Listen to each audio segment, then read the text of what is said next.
Kapuas Raya itu setidaknya 5 kabupaten gitu Iya Pak ya. benar. Ada Melawi, Sintang, Kapuas Sanggau, Hulu, Sanggau, dan Skadau. Ya ada 5 itu. Ada Ya, 5 ya, ini. ya. Jadi 5 daerah ini yang diwacanakan untuk jadi provinsi Ya. baru, Provinsi Kapuas Raya. Saya sih melihat ada 2 cenderung kandidat ya, yang itu mengeksplor, dapat menilai. Itu yang saya katakan tadi. Itu kan berarti gubernur sebelumnya tidak bekerja benar. Oh, banyak konsen ini ada pembatasan juga. Ada yang menyebutkan karena ada moratorium. Diawasi dia bekerja atau tidak. Dan kalau saya kira kalau pemerintah kan cukup menyetujui gitu kan, kayak gubernur rekomendasi, kira-kira begitu. Itu ada titik poin yang menjatuhkan yang lain karena dia tidak mampu menjelaskan kenapa kepastian itu.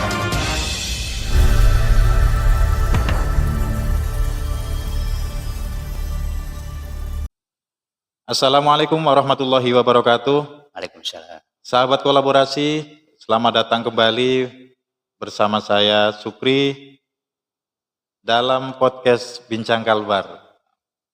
Pada kali ini edisi Bincang Kalbar kita akan membawakan isu yang cukup menarik. Tentu sangat dinanti-nanti gitu. Oleh karenanya pada kali ini saya ditemani oleh salah satu tokoh Kalbar di pemerintahan cukup lama. Saya perkenalkan Bapak Eka Priya Saputra, SE MSI. Bagaimana kabarnya Pak? Alhamdulillah sehat. Assalamualaikum pemirsa. Kita jumpa nih di kolaborasi ya. Puasa aman ya? Alhamdulillah. Alhamdulillah. Sudah 18 ya, 19 ini. Masuk ke 19, masuk 19. Insyaallah. Semoga sehat terus Pak. Amin, amin. Jadi pada hari ini saya bersama Pak Eka Priya Saputra. Beliau ini mantan Kepala Inspektorat Kabupaten Sanggau. Kemudian beliau juga ini salah satu pemerhati ekonomi dan penataan wilayah gitu Pak ya. Perencanaan wilayah. Jadi saya kira ini cukup cocok untuk membahas tema pada malam hari ini. Mungkin beberapa hari lalu saya juga sudah mengabarkan kepada Bapak bahwa ini cukup dinanti-nanti. Apa itu?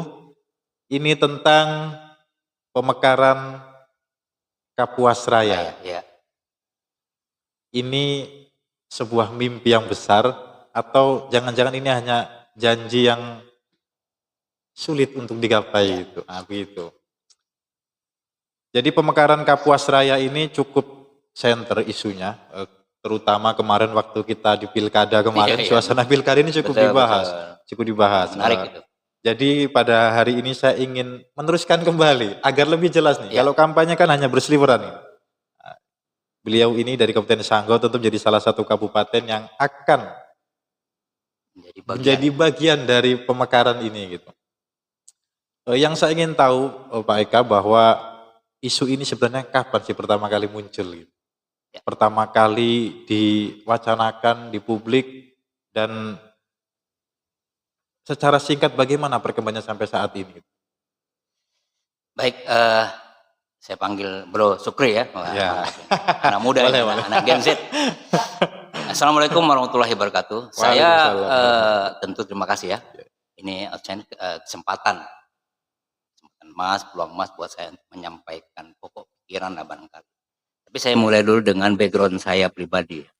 Memang betul, saya hampir 13 tahun menjadi birokrat di Pemkab Sanggau ya, sejak tahun 2010, kemudian pensiun sebagai Kepala Inspektorat Kabupaten Sanggau Oktober 2023. 13 tahun ya. Tapi sebelum itu sebenarnya saya orang akademisi juga. Akademisi juga. Saya pernah dosen Fakultas Ekonomi di Untan tahun 90 sampai 2010. Memang kalau adik-adik ingat ya masa-masa itu banyak pemerintah membutuhkan transfer lah. Artinya teman-teman yang di kampus diminta untuk berkiprah di pemerintahan daerah. Saya kebetulan dapat tawaran pada saat itu 2010, ya pindahlah ke Sanggau. Kebetulan saya juga kelahiran Sanggau. Jadi 20 tahun jadi dosen Fakultas Ekonomi Untan, kemudian 13 tahun menjadi birokrat. Nah, NIP saya tuh 1990 loh, jadi pensiun saya tuh udah maksimal eselon 2. Nah, tapi oke lah, itu background ya. Iya, memang kita yang baru tahu ini kalau Iya. Bapak itu sempat dosen hampir 20 tahun ini Pak. 20 tahun 20 dosen, tahun ya. ya. Jadi mengabdi ke negara lah, tanda petik ya, Siap, 33 tahun. Memang rasa mimpi juga itu. Wah, kok bisa saya jalani ya? Tapi kalau anak muda sekarang mungkin banyak yang belum kenal lah ya. Iya. Nah, tapi generasi yang lama insya Allah masih. Jadi itu sedikit tambahan. Lalu kembali ke soal tema Kapuasraya itu memang menarik. Isu atau keinginan memekarkan wilayah itu sebenarnya dimulai pada akhir zaman pemerintahan Pak Usman Jafar pada itu, Gubernur Kalbar. Cukup lama. Lalu ya. dalam perjalanannya disupport oleh Pak Cornelis 10 tahun pemerintahan. Kemudian 5 tahun Pak Sutarmiji ya. Tadi kan menarik disampaikan, isu itu selalu muncul. Nah, biasalah dalam politik kan mereka-mereka yang berkeinginan menjadi pemimpin daerah tentu cari poin-poin. Nah, tapi kita tidak bicara itu ya, kita bicara untuk publik kemana. Nah, tadi kan disebutkan saya mantan kepala inspektorat, juga saya lebih suka disebut sebagai pengamat ekonomi wilayah ya, karena saya alumni S2 IPB, Perencanaan Pembangunan Wilayah. Sempat juga saya S3 itu, tapi nggak selesai. Tapi artinya saya pernah ikut pendidikan S3 ya, tapi nggak selesai. Intinya mungkin nasib lah ya. Oke, kita ke depan. Nah, sebenarnya dari tata pemerintahan, dari geografis, Kalbar kan luas. Bayangkan dalam data populasi atau data kependudukan atau data geografis ya, Kalbar itu 1, sekian kali dari Pulau Jawa. Rentang kendali pemerintahan itu. Emang cukup luas. Nah, saya sendiri belum pernah ke seluruh kabupaten. Nah, itu dia. Di Kalbar ini. Betul. Jadi nantilah insya Allah misalnya ada waktu. Tapi kalau bagi kami yang senior ini, itu memang sesuatu yang sepertinya mimpi dan selalu ada hambatan. Tapi kita ingat filosofi, mulailah dengan mimpi ya, don't dream gitu ya. Nah, jadi ibaratnya harus kita mulai dengan mimpi ya. Cuman jangan ketiduran lama. Nah, setelah mimpi cepat bangun gitu. Nah, itu jadi ke depan memang mau tidak mau, saya pikir mau tidak mau harus segera itu. Terlepas kita tidak usah bicara dulu tentang kendala ya, harus ada opsi dulu, harus ada keinginan political will dari pemerintah provinsi. Nah, ini benar nih, Kapuasraya harus kembali ke soal komitmen. Kita apresiasi ya, siapapun Gubernur Kalbar itu tetap ada keinginan, ada opsi atau obsesi ya untuk segera memekarnya. Memang kita ini kan bernegara, berpemerintahan, ada pemerintah pusat ya. Ada yang sebagian menyatakan, oh itu tidak bakal, ya sudahlah. Tapi kan kita harus berani memulai. Nah itu pendapat saya tentang kenapa harus dibutuhkan itu. Tapi kalau alasan yang mendasar ini Pak,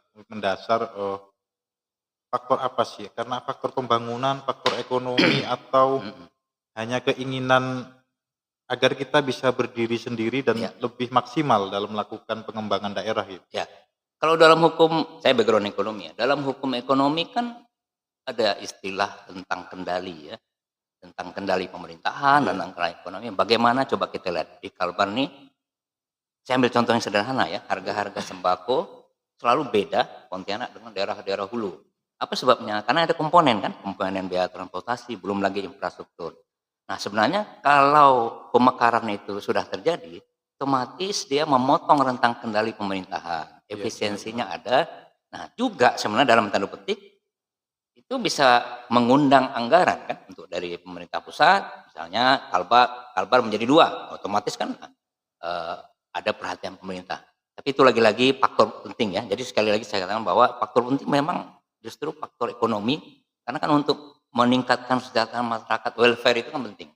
Nah, kalau saya pribadi berpendapat kalau Kapuasraya tidak segera dibentuk ya, begitu-begitu aja nanti daerah-daerah hulu itu mana infrastruktur menjadi faktor penting untuk menentukan harga segala macam sembako itu.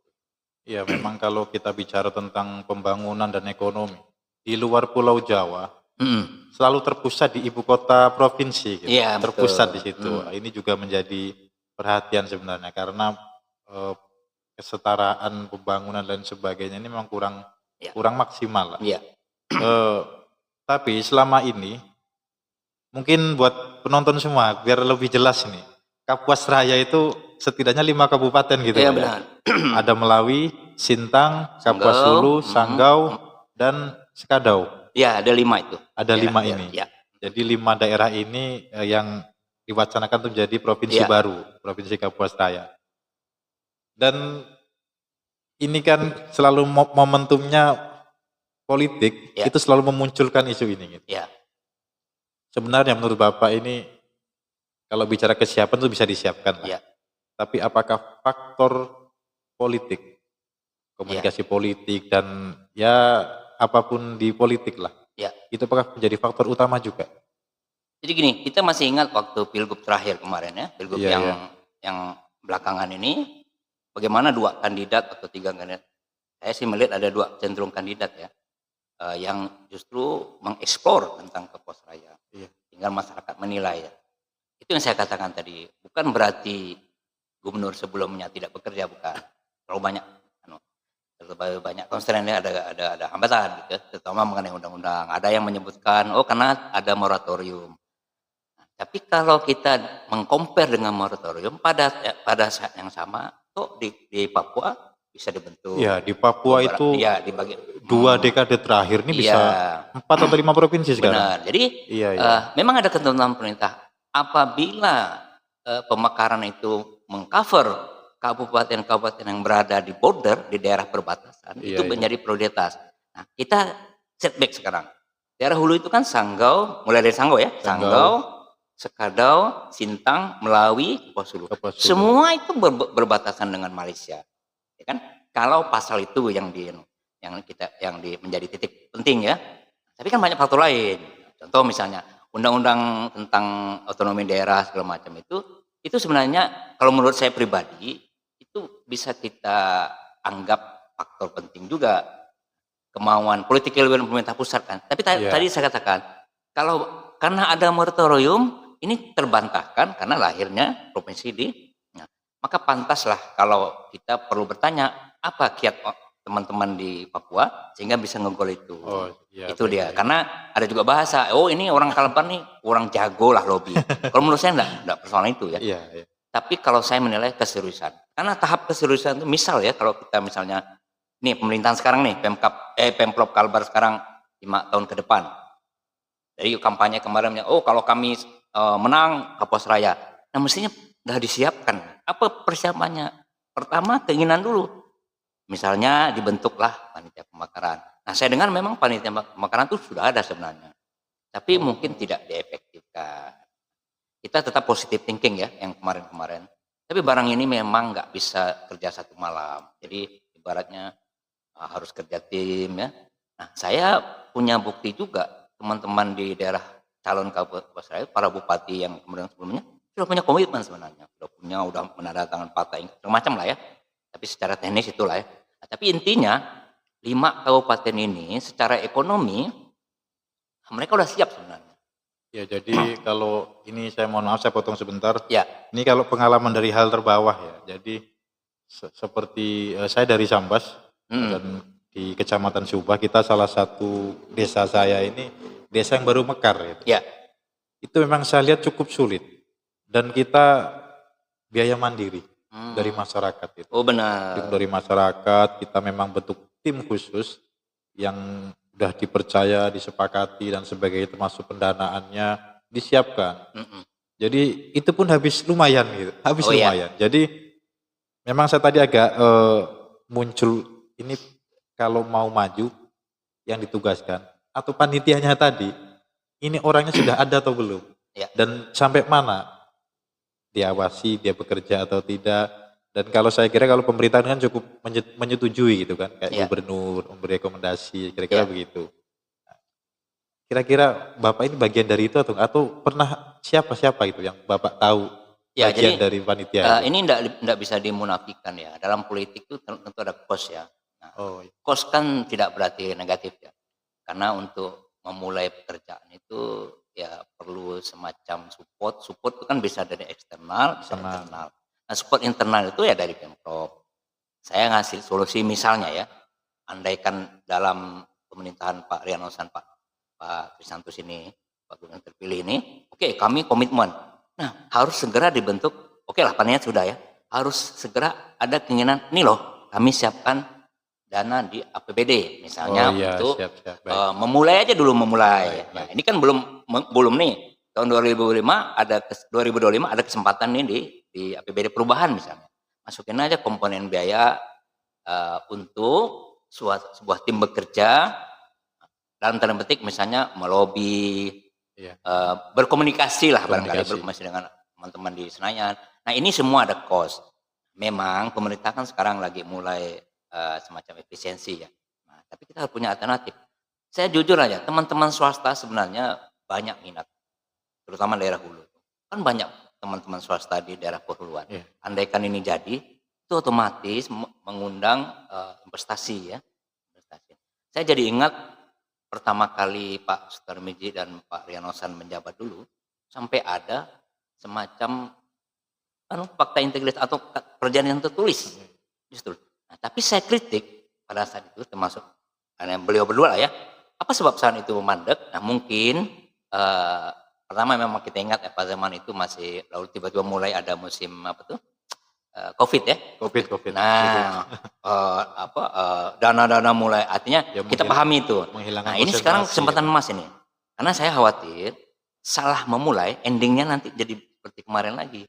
Tapi maaf lah ya ini sekedar saran untuk Pak Gubernur kita, Pak Wagub, artinya tolong harus ada semangat nih.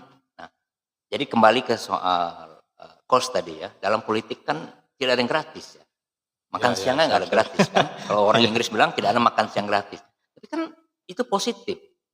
Artinya bukan persoalan yang melanggar hukum ya. Nah, kalau masuk dalam anggaran pemerintah, APBD, nggak usah lah dulu APBN, pemerintah. Tim ini bisa bekerja. Toh mereka yang dalam tim kan ada pertanggungjawabannya. Itu menurut saya kalau mau langkah cepat. Ya kita tadi dari sisi ini ya, sisi pemerintah. Cuman kita ingin tahu ini, Pak. Antusiasme masyarakat hulu itu apa yang Pak pernah dengar gitu? Yang mereka semangatnya bagaimana atau pendukungannya gimana gitu terhadap proses ini? Ya, begini, kalau antusiasme kan bisa diukur dengan segala macam ya. Kalau pemerhati medsos, coba lihat, ketika isu-isu tentang pemekaran wilayah, respon masyarakat daerah hulu terutama itu sangat luar biasa. Saya lihat beberapa kali setelah Pak Gubernur dilantik ada Instagramnya mulai ada bukan kritik ya, ada masukan. Nah, sebagai tim mestinya Pak Pemprov ini dia harus melihat itu. Nah, karena bukan apa? Ini kalau setahu saya itu salah satu janji politik loh.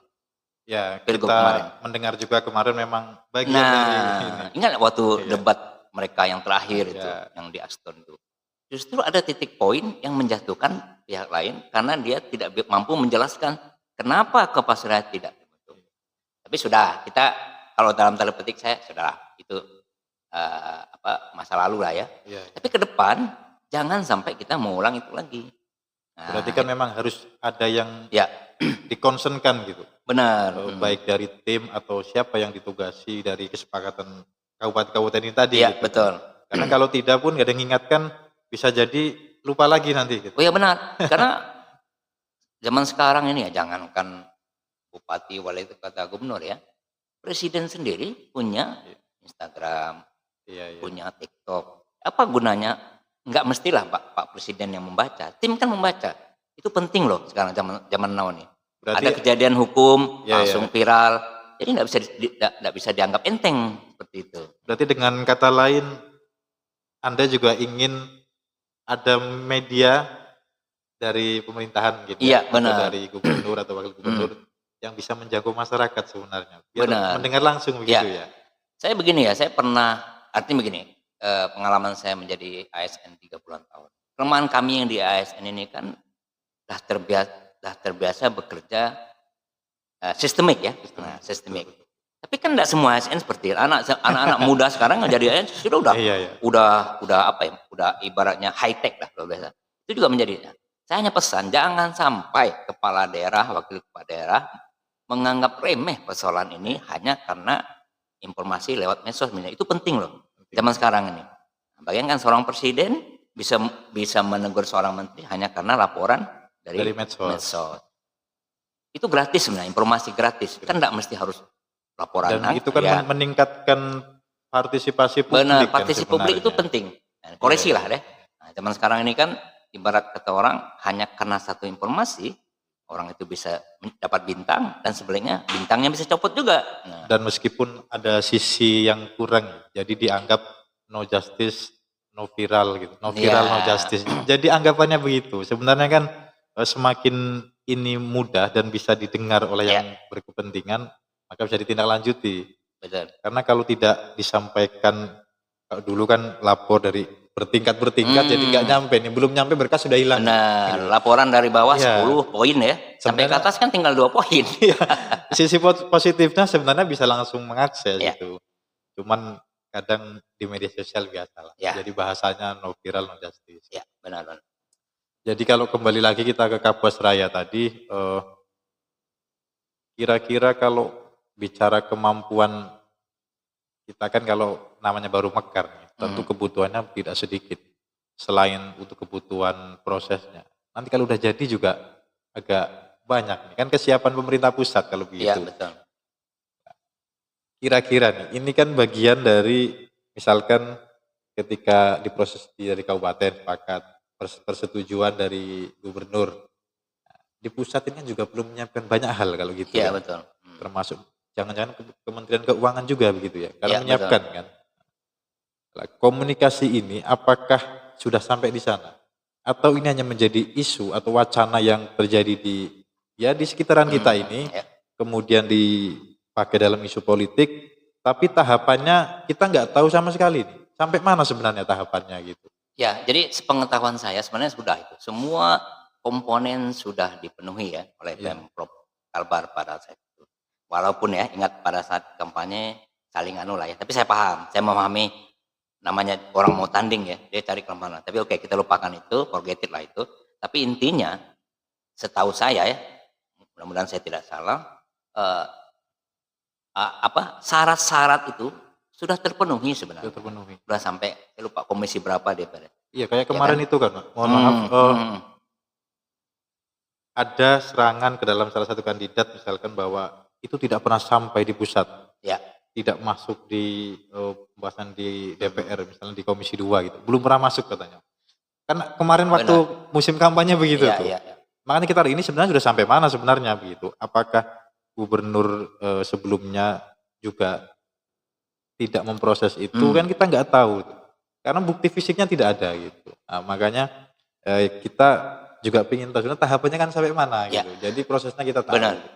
Kalau saya sih karena itu musim ya, musim politik, musim pilkada, semua dipakai. Tapi saya tetap positive thinking.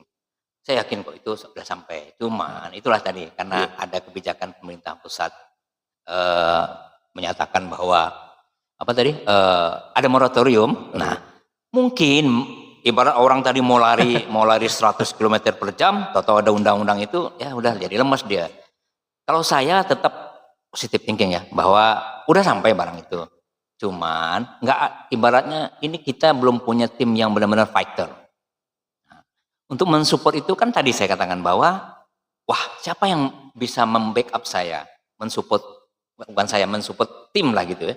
Nah support tim ini kan nggak mesti, oke lah di APBD sudah disupport, tapi tim kan harus padu juga. Nah untuk misalnya, saya menyarankan ke depan memang untuk tim supaya bisa gol itu lebih banyak melibatkan teman-teman di swasta sebenarnya. Karena orang swasta, teman-teman di swasta bekerja kan berdasarkan target ya, target.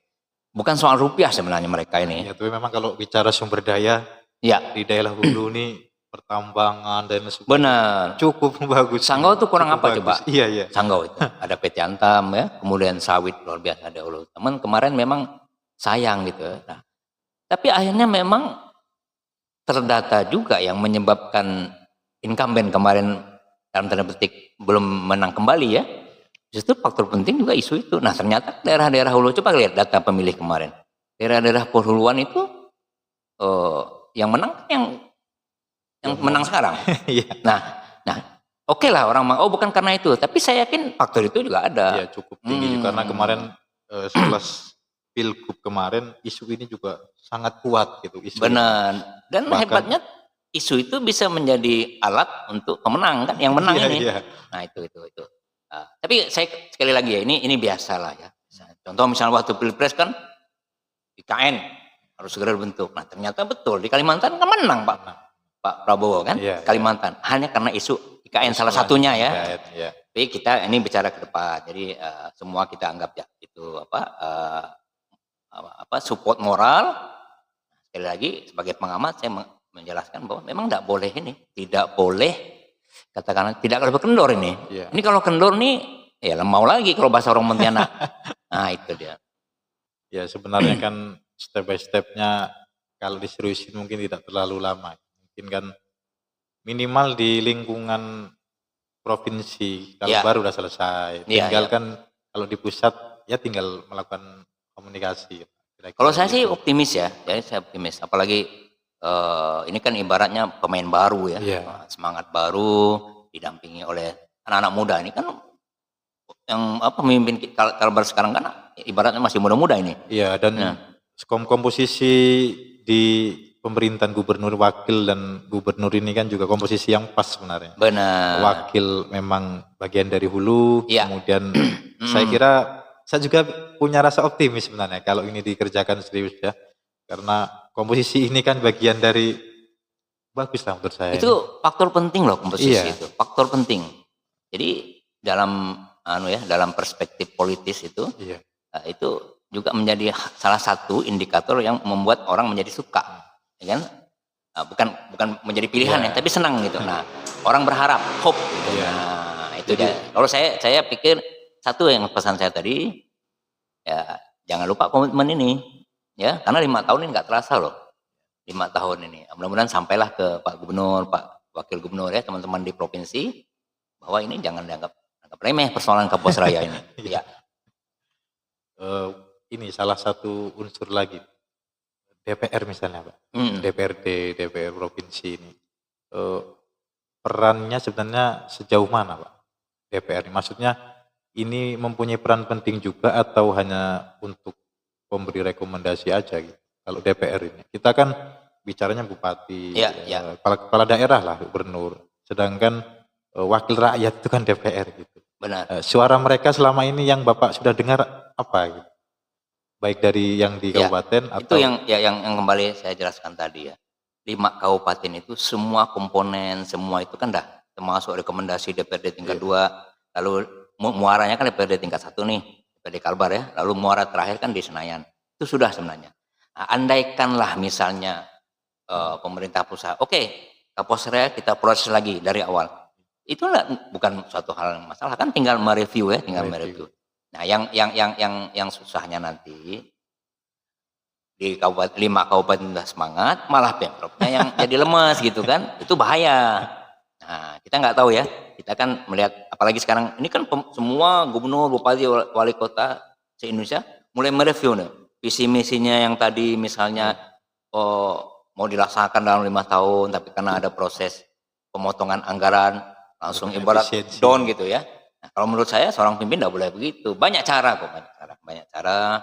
Artinya ada prioritas. Nah, mana dulu? Kan terakhir saya dengar ada di provinsi mana itu ya, ngeluh. Nah, ya, seorang gubernur, seorang bupati, wali kota ya kalau kamu ngeluh ya resign aja kan gitu, mundur aja. Gitu. Iya. Emang kalau bicara daerah hulu ini kan seolah-olah kayak daerah paling tertinggal di Kalbar gitu. Benar. Kan begitu karena infrastruktur terutama sangat dianggap jauh kan begitu. Benar. Memang sih kondisi alam Kalbar ini cukup, satu luas, kedua tanah ini kan ada yang gambut, banyak sungai dan lain sebagainya. Ya. Tapi saya kira dengan sumber daya yang dimiliki daerah hulu nih potensinya besar sebenarnya. Potensinya besar. Saya tambahkan ya, kan sawit segala macam tambang ya, kan lebih banyak di perhuluan. Belum kita bicara soal potensi yang baru itu, katanya ada kratom segala macam ya. Tapi oke lah.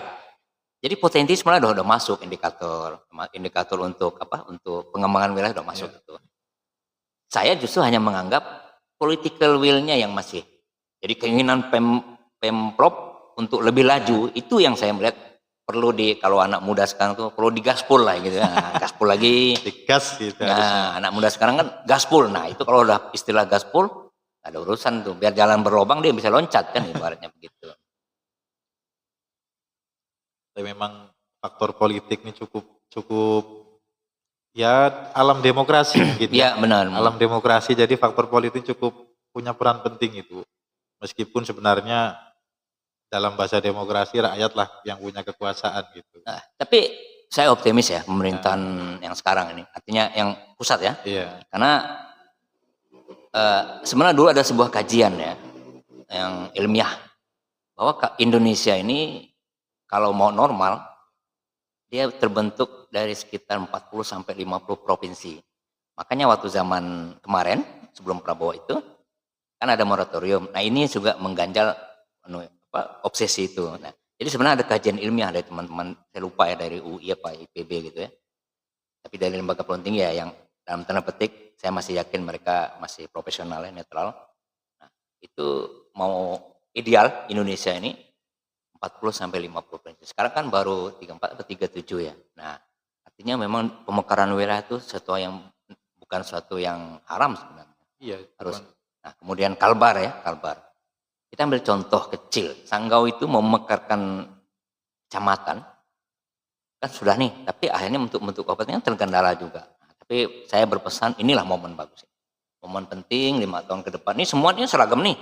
Semua bupati, wali kota, gubernur jabatannya 2025, 2030. Nah, jangan lupa Anda berjanji sekarang, tapi Anda lalu tidur. Nanti janji Anda awal ini yang membuat Anda masuk parit di ujung akhir nanti. Nah, itu dia. Tapi memang kalau kita dengar ini isu pemekaran ini sebenarnya kalau seluruh Indonesia ini banyak sekali, Pak. Ya. Bahkan saya cukup lama di Malang sama pemekaran kabupaten. Kemudian di Sambas, masuk Sambas ini pemekaran kabupaten. Ya, benar. Juga ada. Jadi banyak titik di Indonesia ini. Ya. Tinggal kan saya mungkin tetap optimis, tapi ada mungkin tinggal waktunya lah. Ya. Kalau banyak sekali yang mengajukan ke pusat, pusat yang penting nih, kira-kira gitu. Kira-kira gimana Bapak itu?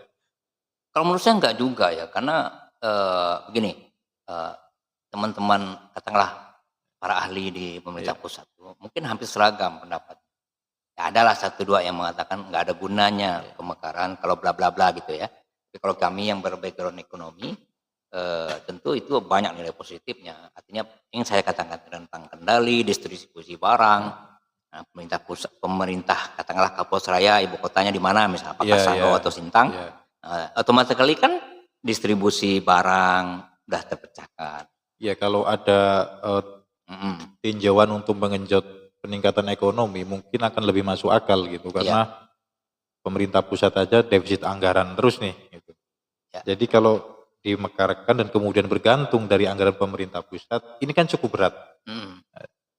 Apakah kajian ini ada udah Pak, bahwa ini akan menjadi support pendapatan APBN misalkan dari pajak dan sebagainya, atau di daerah akan lebih mandiri gitu. Nah, kajian ini kan mungkin belum terlihat di publik gitu. Ya. Kira-kira ini sudah ada atau belum ini? Kalau sebenarnya di Bappenas ada itu, di Bappenas. Di Bappenas. Saya pernah ke Kabak Perekonomian di Sanggau. Jadi kita pernah ketemu dengan teman-teman kantor staf presiden. Ada sebenarnya kajian itu. Nah, cuman kan kajian ini kan bentuk semacam kajian ilmiah ya. Bagaimana eksekusinya kan gantung lagi pemerintah. Itulah tadi dengan adanya undang-undang moratorium, kajian itu sementara ibaratnya ya disingkirkan dulu. Nah, tapi ke depan saya optimis pemerintahan yang baru sekarang di Jakarta ya, pemerintahan Prabowo Gibran ini, saya yakin bakal insting politik atau insting ekonomi saya yakin lah mungkin dalam 1-2 tahun bakal dicabut moratorium karena udah tuntutan ya.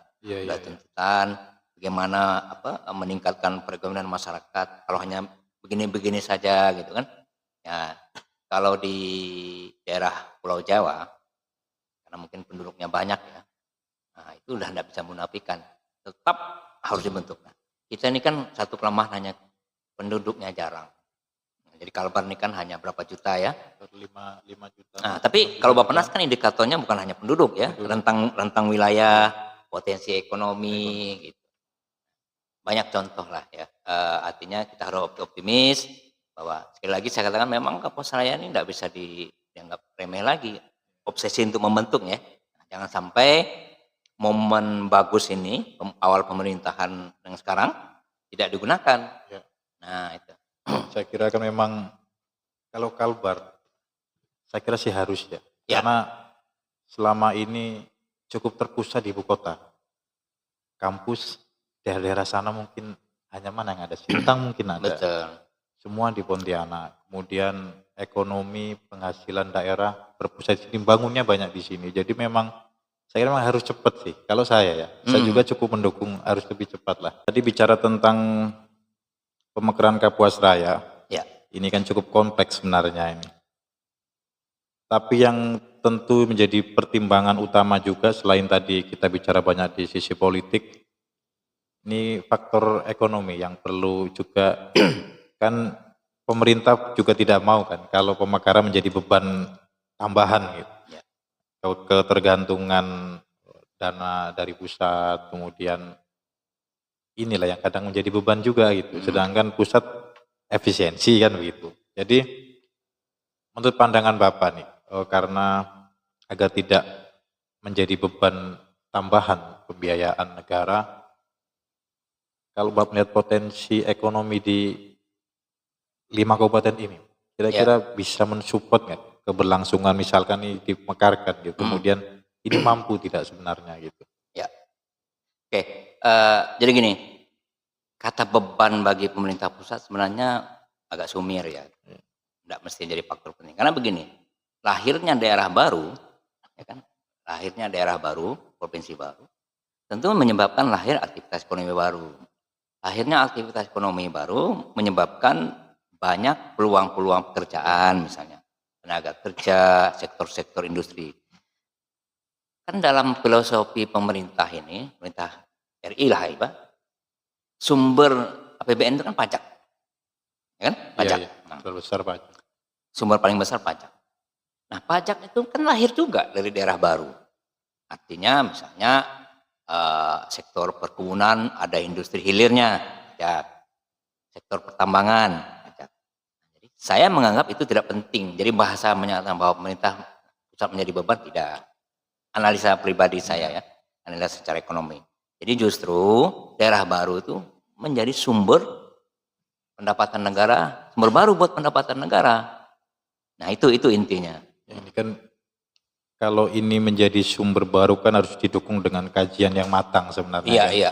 Sedangkan tadi saya katakan bahwa kajian-kajian ini belum terlihat di publik gitu, agar menambah optimis publik nih. Karena kita juga bicara masyarakatnya kan, bahwa mereka optimis. Sebagaimana IKN ketika diwacanakan di Kalimantan, kemudian publik ini merasa bangga, publik Kalimantan setidaknya gitu. Masyarakat. Mungkin secara politik tetap ada pro kontra, tapi ini menjadi kebanggaan di sisi lain gitu, bahwa kita juga dianggap gitu, yang selama ini selain Jawa menjadi alat keruk gitu kan, nah, tapi ini menjadi penghargaan gitu. Saya kira kalau di hulu ini bisa meyakinkan, terutama masyarakatnya ini, kan perlu terlibat banyak. Nah, jadi kalau ini terus didukung dengan kajian, terus kemudian didukung dengan wacana-wacana yang membangun terus, saya kira lebih tertarik gitu. Ya. Yang berkepentingan begitu ya, akan lebih tertarik gitu. Kira-kira tetap optimis begitu Pak ya, karena kan bicara fiskal ini Pak gitu. Ya. Optimis atau tidak memang kita harus optimis ya, karena goalnya kan pertama terbentuklah daerah otonomi Pak, DOB itu. Nah lahirnya berbagai faktor ekonomi. Jadi komponen-komponen itu dia otomatis biasanya lahir alami ya, alami. Contoh saja misalnya kalau sudah menjadi provinsi Kapuas Raya, tentu pelayanan misalnya nanti tidak ada kantor yang berkaitan dengan kementerian mulai tumbuh, dibangun, ya. Urusan imigrasi segala macam sudah dipusatkan, sudah beda dengan Kalbar nih. Kemudian kepentingan bisnis, teman-teman investor dari luar, saya mau investasi nih di Kapuas Raya. Di swasta lebih tertarik juga. Swasta itu sebenarnya mereka walaupun ada kesan wait and see ya, tapi teman-teman di swasta biasanya lebih jeli ya. Ini peluang nih. Contoh misalnya, kalau sudah katakanlah kita bermimpi jadi Kapolres Raya, apa yang terjadi misalnya? Ya kan, tentu harga-harga areal ya, misalnya mau dibangun kantor gubernur, mau dibangun lapangan udara perluasan dan macam-macam. Nah, masyarakat sekitar itu ter-up dia. Ya, jadi Nah, tadi yang punya misalnya tanahnya tidak ada harga ya, itu otomatis. jadi peluang-peluang ekonomi baru akan muncul. Benar, gitu. ekonomi. Jadi prinsip ekonomi regional kan itu pengembangan wilayah. Pengembangan wilayah itu akan melahirkan pertumbuhan yang baru, dinamika bisnis segala macam. Justru saya malah optimis nanti akan menjadi banyak jago-jago bisnis baru ya, anak-anak muda itu. Lebih kelihatan. Nah, kalau di Kalbar kan ada kesan ya lu lagi kan. Nah, anak muda mau tumbuh, yang di atas udah belum bicara tentang kapital modal ya. Iya, kalau bicara sekarang generasi penerus mungkin usia saya, mungkin generasi milenial. Sekarang itu kan para tokoh-tokoh ini masih Gen X ini, generasi X nih, yang baik di kepala daerah, kemudian di organisasi misalkan gerakan, masih kita bisa lihat lah, masih generasi-generasi yang ya 50-an gitu, masih begitu 50 ke atas, umur-umur segitu. Mungkin kalau ini dimekarkan peluangnya jadi besar itu. Besar buat anak-anak muda ya, anak-anak muda yang dia katakanlah dia mengenyam pendidikan di Kalbar, di Jawa. Wah, aku pengen survive nih daerah hulu. Ya, artinya saya ingin tanya begini, Pak. Bagaimana dukungan dari tokoh-tokoh di Kalbar nih? Kita tahu lah, tokoh-tokoh Kalbar juga di kancah nasional juga lumayan banyak. Bicara di tingkat pimpinan partai mungkin ada Pak Osman Sabta misalkan. Nah, selain itu tokoh-tokoh Kalbar ini dukungannya bagaimana? Responnya begitu? Ya, jadi gini ya, kita apresiasi ya seperti Bang Oso, Pak Cornelis, kemudian banyak tokoh-tokoh kita yang terkenal, artinya bermain di tingkat nasional. Ya rasanya aneh juga kalau mereka tidak support, nah, tapi saya yakin mereka support.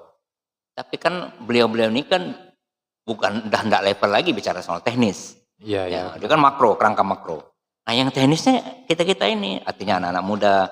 Nah, itu yang maksud saya bahwa itu harus dijawab oleh Pemprov Kalbar. Berarti dengan kata lain kan tokoh-tokoh politik atau tokoh-tokoh figur lah di Kalbar sebenarnya mendukung sebenarnya begitu kan ya? Benar. Kan di Kapolres Raya itu ya yang anggota DPR Senayan itu dapil 2 itu.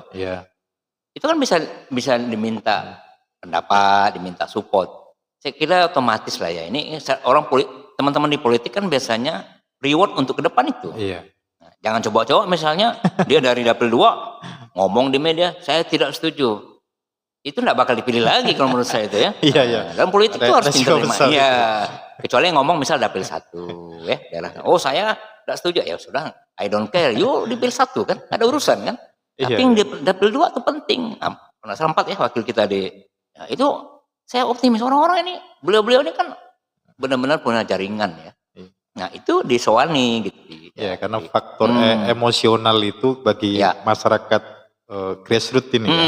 Itu kan kalau itu kan berpengaruh terhadap faktor ekonomi, kemudian ada aspirasi yang tidak terkabulkan gitu. Saya beberapa hari yang lalu kan sempat buka puasa bersama tuh sama salah satu anggota DPR Senayan, dapil 2 itu, Bang Saron, anak muda itu. Sempat saya cerita, bagaimana cerita, Bang, belum, wah saya dapat poin lah. Ternyata kan gak ada masalah beliau nih. Artinya mumpung beliau lagi di Senayan, nah, kemudian Bang Lazarus ya, lalu Pak Paulus Hadi, mantan Bupati Sanggau. Nah ini kan orang-orang yang sebenarnya dari awal, beliau-beliau ini orang yang komitmen. Cuma jalurnya nih, kan tidak mungkin mereka bicara teknis. Nah teknis inilah yang harus dijalani oleh Pemprov, melibatkan swasta, LSM, adik-adik mahasiswa itu. Berarti artinya kayak kita bicarakan tadi ini kan publik atau masyarakat ini sebenarnya sudah oke. Gitu. Kemudian tokoh-tokoh Kalbar juga oke. Secara administrasi kewilayahan, entah itu kepala daerah dan sebagainya, saya kira juga optimis, oke lah gitu. Tinggal satu sebenarnya nih Pak, ingin saya tanyakan. Menurut Bapak ini, atau usulan yang ingin Bapak sampaikan lah, kita tadi kan teknis nih yang belum Oke, oke. belum selesai nih di masalah teknis, dan saya kira orang-orang atau tokoh-tokoh kita kan tidak levelnya lah tadi kita Benar-benar. bicarakan kan. Mm. Kira-kira usulan Bapak ini apa ini lah yang konkret agar ini bisa tahapan-tahapannya bisa benar-benar jelas gitu. Ini Terwujud ya. iya terwujud. Kira-kira apa saja ini? Nah, artinya oke, tadi kita bicara tentang historis ya, historis, kemudian constraint-nya, kendalanya apa, lalu peluangnya apa. Nah, yang paling penting memang bicara tentang faktual, apa yang harus dilakukan. Iya. Nah, kadang-kadang kita ini kan bicara berbagai kerangka makro, tapi lupa langkahnya apa. Langkahnya. Nah, ini kesempatan. Saya mengusulkan pertama ya kepada pemerintah Provinsi Kalbar, karena visi misi yang kemarin saya lihat masih ada juga poin yang ingin mewujudkan ke pos raya itu. Ini mumpung tahun berjalan 2025 APBD baru mulai ya. Oke lah, APBD 2025 yang murni kan sudah lewat nih, sudah. Nah, nanti kan insya Allah misalnya Juni, Juli pembahasan perubahan. Nah, di APBD perubahan itu segeralah alokasikan dana, jumlah urusan mereka lah ya, alokasikan dana untuk kembali poinnya itu pengawalan pembentukan persiapan pembentukan provinsi Kapuas Raya misalnya. Nah, teknisnya itu teman-teman di Bapeda ya. Tapi intinya ketika sudah masuk di poin di APBD, publik mereka tinggal dikasih tahu inilah bukti kami sudah mengcover keinginan daerah perhuluan menjadi dengan contoh masuk di anggaran perubahan. Saya sarankan segera masukkan di perubahan. Jumlah itu tidak mesti bombastis ya, tapi intinya ini loh sebagai starting point, pintu pembuka. Nah, 2026 masuklah di anggaran murni berjalan. Misalnya contoh yang tadinya sudah, kan katanya sudah ada tanah untuk kantor gubernur Kapuas Raya, contoh ya. Nah, tambahkan situ pembangunan kantor gubernur Kapuas Raya fisik kan. Nah, tahun 2006 itu. Nah, akhirnya sampai 5 tahun ke depan tuh sudah ada step-stepnya. Tapi kalau misalnya 2025 katakanlah oh belum ada, ya pantas masyarakat bertanya lagi. Kan bertanya terus. Bertanya lagi, ini mana komitmen belum ada. Nah, tapi ini ada peluang di anggaran perubahan. Nah, saya juga mengetuk hati kawan-kawan di DPD provinsi ya, andaikan pemerintah provinsi mengajukan itu. Nah, karena itu pertama. Nah, kemudian apa isi dari anggaran itu penggunaannya? Nah, kita panggil kembali tokoh-tokoh senior yang dulu pernah berhimpun di satu komunitas. Dulu kan ada namanya panitia pembentukan provinsi Kapuas Raya misal, panggil kembali. Mungkin mereka katakanlah udah nggak survive lagi, ya kita panggil. Kita buat tim baru regenerasi kan. Iya, saya kira kan biar estafetnya juga terus. Betul, clear ya. Iya. Kemudian kalau perlu lagi kita Pemprov mengundang lagi nih 5 bupati di dalam satu meja perundingan. Oke. Ini kalian Bapak-bapak bupati 5 kabupaten ini kami ingin lagi. Nah, betul. Komunitas diri. Nah, keterlibatan itu tidak mesti harus orang pemerintah. Ya kan? Nah, kita harus melibatkan misalnya teman-teman LSM, komunitas-komunitas masyarakat lain. Nah, sebenarnya yang menarik lagi, coba pancing tuh. Adik-adik, katakanlah anak-anak generasi muda yang masih berstatus kuliah ini, yang misalnya dia sedang menggarap skripsi misalnya. Boleh itu pemerintah provinsi panggil mereka, tapi yang daerah hulu. Ya sudah, kami bantu nih kalian, tapi tolong tema skripsinya adalah tentang Kapuas Raya. Kan menarik itu. Nah, saya kira ramai-ramai nanti itu. Iya, kan sambil bertahap. Benar. Kajian-kajiannya udah siapkan. Benar. Jadi tinggal ke depan, tinggal mengeksekusi kan begitu ya. Saya pengalaman ya waktu saya masih dosen Fakultas Ekonomi 20 tahun. Itu teman-teman mahasiswa yang dari daerah perhuluan, kan dulu rata-rata nulis tentang sawit. Iya. Karena waktu itu masih bom sawit, tentang karet gitu. Nah, ini dimainkan. Iya. Ini yang kadang-kadang lupa teman-teman di Pemprov itu. Ini kecil ya, tapi bagi adik-adik kita, anak-anak mahasiswa itu, kalau diberi kesempatan, katakan ada scholarship ya, beasiswa. Ayo, siapa yang mau menulis tentang Kapuas Raya, Pemprov Kalbar biayai. Itu jangan-jangan nggak cukup dananya itu. Nah, tapi kita brand mahasiswanya dites juga ya. Jadi artinya kamu yang dari Sanggau, dari Sintang, dari Kapuas Hulu, dari Melawi, dari satu lagi itu Skadau, kumpulkan. Ayo, coba buat tesis skripsi tentang Kapuas Raya. Oke, analisa ekonomi lah apa gitu, sosial politik. Itu keren. Itu baru pemerintahan zaman now itu namanya. Jadi keterlibatannya banyak juga. Benar, partisipasinya. Partisipasi. Baik, tadi usulan yang menarik sebenarnya ketika mahasiswa lah terutama ini sebagai generasi penerus dan meneruskan estafet perjuangan Kapuas Raya gitu. Saya kira cukup menarik ketika nanti pemerintah provinsi mensupport ya dari skripsi misalkan tadi kan skripsi anggaran tidak besar kan skripsi itu dibanding manfaat nanti yang akan bisa kita dapatkan gitu. Selain dari ini ada lagi usulan konkretnya ini biar langkah ini lebih taktis dan juga konkret nih kita stepnya tahu gitu. Ya.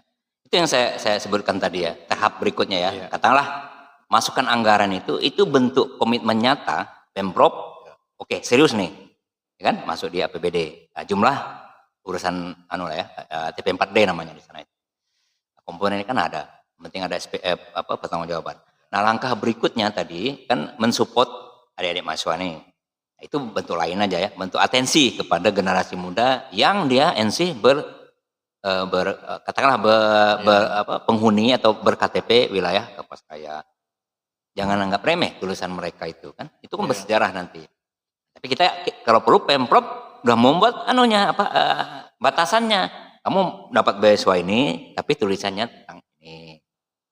Kemudian berikutnya lagi mengcover atau mengumpulkan kembali kepala daerah di 5 wilayah itu. Kan gubernur punya hak mengundang mereka. Nah, bupati mungkin bupati daerah 5 kabupaten sebelum berangkat dan ini komunikasi dengan dewan. Kalau perlu kita buat rapat paripurna lah gitu ramai-ramai dengan 5 wilayah plus dengan gubernur dengan stakeholder lain. Nah, kemudian yang menarik juga saya kira perlu diseminarkan kembali. Tapi kualitasnya udah enggak lokal, nasional. Indikator seminar nasional itu adalah diadakanlah di Jakarta, jangan di Pontianak lagi. Nah, kalau di Jakarta kan banyak nih orang-orang Kalbar yang berasal dari perguruan yang sudah sukses di Jakarta. Buat mereka itu kan dalam tanda petik ya, orang-orang Kalbar yang sukses di Jakarta ini, mungkin mereka menganggap aku ini kok nggak pernah diajak, ya kan? Nah, saya banyak teman ya, banyak teman-teman saya sekolah dulu, ya orang bisnis kan ibaratnya lu nggak ngajak gua sih gitu kan. Nah, tapi ini kesempatan jadi kita buat seminar tapi harus nasional. Nah, indikator nasional tuh ya jangan di Pontianak seminarnya, di Jakarta. Orang sekarang seminar mau dong orang bayar. Nah, teman-teman dari hulu kita undang. Lalu berikutnya yang paling penting juga coba Pak Gubernur atau Wakil Gubernur spesial ya datang khusus dulu ke 5 kabupaten ini membicarakan khusus konsepnya tentang Kapuas Raya. Katakanlah Pak Gubernur tidak sempat lewat Wakil Gubernur. Kalau tidak sempat lewat Ketua Bapeda. Tapi masyarakat melihat progresnya nih. Tuh, jadi akhirnya beberapa item itu bisa membantu menjelaskan kepada publik. Ini loh, janji sih tidak ya, janji politik. Tapi ada harapan masyarakat. Saya milih kamu dulu karena Bapak ini atau pasangan ini lo pernah menjanjikan. Kalau saya jadi, Kapuas Raya jadi gitu. Nah, dan itu bukti otentik kalau bahasa media sosial itu jejak digital itu kan ada. Bayangan seorang incumbent jatuh, katakanlah tidak mendapatkan suara karena dihantam jejak digital juga. Nah, jadi kayak itu politis lah ya. Nah, itu langkah-langkah berikutnya. Tapi lagi-lagi saya hanya melihat ada nggak komitmen Pemprov Kalbar ini benar-benar punya komitmen untuk, nah apa indikasinya? Anggaran. Oh nanti aja misalnya 2006 saya udah mulai menilai, udah mulai kurang nih kadarnya. Kecil lah itu untuk Provinsi Kalbar. Ya, setidaknya konkretnya mungkin untuk memulai gini Pak ya? Iya untuk memulai, untuk ngetok pintu ya Pak, starting pointnya itu. Dan kemudian perlu terbentuknya tim khusus. Iya. Tim ini kan kalau ini nanti kan saling lempar kalau tidak ada siapa yang dibentuk siapa saja dan tadi dikatakan juga tidak harus unsur dari pemerintahan gitu. Ya. Tokoh-tokoh di sana kemudian yang sudah lama terlibat di pemerintahan lebih paham juga. Jadi saya kan juga harus cepat dibentuk ini kan agar stepnya ini ada yang mengawal, step by stepnya ini ada yang mengawal dan yang melaksanakan. Nanti anggaran udah diplot misalkan, nah tinggal siapa yang menjalankan gitu kan begitu. Ya. Jadi kan juga harus cepat dibentuk. Nah, tapi ya. Itu leadingnya kan biasa Bapeda itu, Bapeda. Nah, cuman kan mesti dikritik juga kerja Bapeda itu. Bapak Dhani kan udah terbiasa mekanistik, misalnya mereka sebenarnya punya peluang anggaran besar untuk perencanaan tata ruang segala macam. Jadi dibuka keran. Nah, katakanlah oke lah melibatkan perguruan tinggi, dan perguruan tinggi jangan hanya yang negeri aja, swasta juga dilibatkan. Nah, ini kan ada NC seolah-olah ya saya alumni Untan ya, tapi jangan Untan melulu, Untan lagi. Memang orang Untan artinya orang yang di luar Untan tidak sehebat orang Untan kan, Iya. kalau orang pertanyakan nih. SDM Kalbar kan merata. Jadi banyak nih perguruan tinggi, Pancabakti, Universitas Oso, Universitas Muhammadiyah, Tanjung Balai, kemudian Universitas NU, banyak ini STIE, ya kan? Jadi harus buka dulu. Jadi ego-ego teman-teman di Pemprov ini yang NC, oh karena saya alumni jangan buka itu. Kalau enggak gini, kapan majunya Kalbar gitu kan? Ya, saya kira semangat ini perlu dibangun karena kita lihat dari di pemerintahan pusat, Pak Ya. Prabowo kan juga sama ya. Iya. Mengakomodir semua, bahkan lawan politik gitu. Benar. Nah, saya kira untuk mewujudkan ini perlu begitu juga. Ya. Jadi semangat ini perlu tumbuh lah. Cukup panjang kita bicara tentang Kapuas Raya ini, Pak Eka. Cukup menarik dan kita akan selalu menunggu perkembangannya. Ya. Saya harap nanti bisa hadir kembali. Tapi sebelum kita mengakhiri pembicaraan ini, saya ingin Bapak memberikan closing statement atau pesan yang bisa Bapak sampaikan tentu terkait isu ini, baik untuk pemerintah provinsi terutama dan kemudian pesan untuk masyarakat, ya, terutama di hulu, dan yang terakhir ini generasi penting, generasi muda. Bapak harus memberi pesan yang cukup kuat ini untuk pemuda agar ya, ikut serta begitu. Silakan. Baik, saya mulai dengan ini dulu ya, message pesan kepada pemerintah pusat dulu lah. Pemerintah pusat, pemerintahan Prabowo Gibran ini, terutama di Kemendagri ya, yang kaitannya dengan moratorium, tolong katakanlah dikaji kembali. Udah sudahlah, buka keran itu lagi. Anggap saja kita mulai lagi. Jadi moratorium itu dicabut, bahasa kasarnya ya, cabut. Itu untuk pemerintah pusat. Kemudian ke bawah lagi untuk pemerintah Pemprov Kalbar. Nah, mumpung Pak Gubernur dan Pak Wagub baru belum sebulan ya mimpin Kalbar, ini harus cepat ya, harus cepat. Karena jangan lupa bukti digital, masyarakat sudah mencatat, mendengar, dan mengamati gitu janji-janji politik pada saat kampanye. Ya, dalam politik tuh misalnya janji 10, katakan 11 janji, tunjukkan oke tahun ini kami 1 janji, tidak ada masalah. Yang bahaya itu kan lupa janji. Ya, nggak ada progres itu. Ya itu untuk pemerintah provinsi. Nah untuk pemerintah kabupaten dan kota, terutama di 5 wilayah ini, saya menghimbau lah Pak Bupatinya, Pak Wakil Bupati, teman-teman yang dapat amanah rakyat untuk memimpin 5 tahun ke depan. Nah tolong ini bicarakan internal kembali. Nah kalau masih mau lah, tapi saya yakin 5 kabupaten tetap mau. Memang dulu ada isu masih ada semacam tidak sinkron penentuan ibu kota, itu nantilah ibu kota itu. Kita ini kadang-kadang mau finish berebut di start, karena nggak sampai finish kan. Kajian lebih lanjut. Nah jadi tiga penting. Nah yang terakhir saya kira masyarakat ya. Kalau masyarakat dalam tanda masyarakat sekarang kan kritis ya, tapi kadang-kadang rasional juga. Kekritisan mereka ada kadarnya. Jadi jangan dulu menganggap, jangan ilfil lah kalau kita misalnya kalian masih muda ya. Kalau senang sama perempuan, jangan ilfil dulu gitu kan. Ada prosesnya begitu. Jadi masyarakat ini kadang-kadang masih perlu penjelasan tambahan. Nah, jadi pesan saya untuk teman-teman masyarakat yang daerah di calon Kapuas Raya, mohon doa supaya Pak Gubernur, Pak Wagub kita masih ingat dengan komitmennya, dan saya sebagai pengamat tetap mengawasi ya, mengawasi baik lewat media sosial, mungkin nanti ada peluang bicara dengan beliau-beliau yang berkuasa, kita siap lah untuk kontribusi yang semampu kita lah. Ini juga channel-channel seperti ini kan, itu menurut saya penting untuk menyampaikan. Siapa lagi lah kalau kita nggak usah lah bandingkan dengan daerah-daerah Kalimantan lainnya ya, fokus saja Kalbar. Kalbar ini kan ikonnya sawit, tambang. Saya kira itu aja. Mungkin terlalu banyak anunya, tapi intinya masih ada peluang kalau kita mau memulai. Ya, saya kira kurang satu lagi Pak, untuk teman-teman muda kita, ya, agar setidaknya untuk kawan-kawan di daerah perhuluan ini agar juga semangat, setidaknya tidak dianggap ini kayak kayak jauh banget gitu. Kadang kan Hmm, kita bisa lihat lah sekarang generasi-generasi jauh di atas kita masih memimpin banyak sektor ya. ya, Nah, regenerasi ini kan faktornya nggak tahu apa, mungkin sangat kompleks tapi terlalu jauh ya. biar tidak kaget. Nah, kira-kira pesan yang cukup penting bagi Bapak ini agar bisa diserap oleh teman-teman muda agar terlibat aktif dan kemudian mempunyai kepedulian, tidak Hmm, apatis terhadap ini kan kadang masih bingung dengan benar. bilang ekonomi, Iya, ya. pengennya lupa. Nah, itu kembali ke soal mahasiswa yang tadi kita katakanlah saran saya untuk Ya, Pemprov Kalbar mensupport mereka. Mungkin juga secara alami ya, adik-adik kita, anak-anak kalau seumuran saya mungkin anak-anak muda itu ya, yang daerah Pasaraya. Cobalah kalian bentuk kayak seminar kecil dulu ya, ya, untuk semacam katakanlah ini embrionya. Nah, di Sanggau ada seminar bagaimana peluang Sanggau apabila Kapolres Raya iya, jadi. Sekado juga gitu.